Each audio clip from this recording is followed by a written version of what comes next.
के लिए काम करते हैं, उनकी रिश्वत खाते हैं। कितने की 100 करोड़ की। हमारे जो जज है ना, ये 100 करोड़ की रिश्वत खाते हैं। इस देश के किसी कानून को नहीं मानते। ई रिक्शा जब चालू हुई 2012 में, उसके लिए कोई लाइसेंस नहीं था, कोई कुछ नहीं था, किंतु दिल्ली हाई कोर्ट के जज वो खुद पर खुद इनके ऊपर लाइसेंस थोपने के लिए सरकार को नियम बनाने के लिए कहते हैं कि इनके ऊपर लाइसेंस थोपा जाए।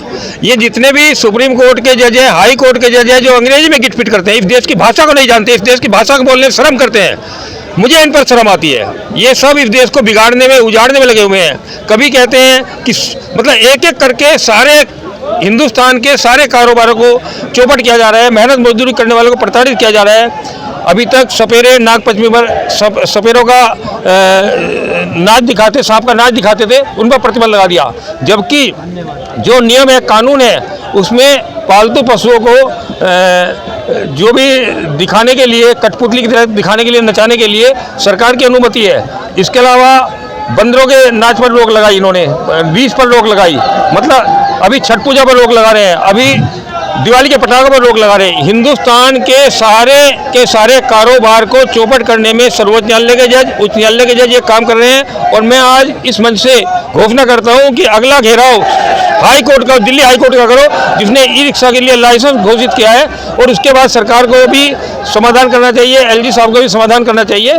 ये सब बेचारे गरीब लोग हैं, दिल्ली की सेवा कर रहे हैं। एक दिन की हड़ताल यदि ये कर देंगे, दिल्ली अस्त व्यस्त, दिल्ली चल नहीं पाएगी। रोता है तो माँ को पता होता है जो बच्चा भूखा है।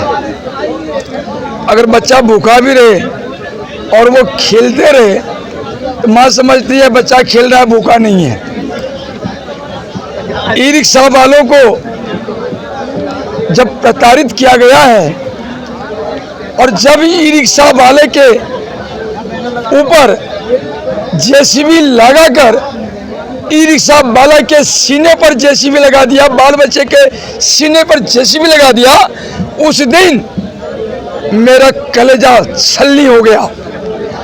और अटल जनशक्ति पार्टी ने यह निर्णय किया जो इस एलजी को दिल्ली के पद पर बने रहने का कोई अधिकार नहीं है। इस एलजीबी के सक्सेना का ईंट से ईंट बजाने का काम बैटरी रिक्शा वालों के लिए अगर कोई करेगा तो अटल जनशक्ति पार्टी और हमारे जो अखिल भारतीय ई रिक्शा संघ बने हैं, ये दोनों मिलके एक साथ 11 मिलकर और इस काम को पूरा करेंगे।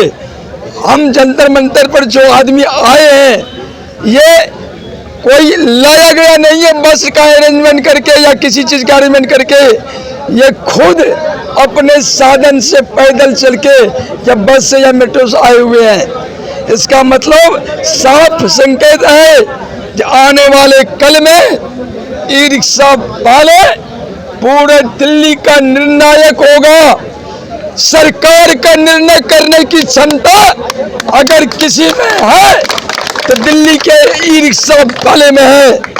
और अटल जनशक्ति पार्टी और हमारे जो साथी हैं अखिल भारतीय ई रिक्शा संघ, ये दोनों मिलकर हम ई रिक्शा वाले की लड़ाई को उस मुकाम तक ले जाएंगे जो संसद तक हिलेगा, सरकार हिलेगी, दिल्ली में सरकारें बदलेगी, ई रिक्शा वालों की सरकार बनेगी।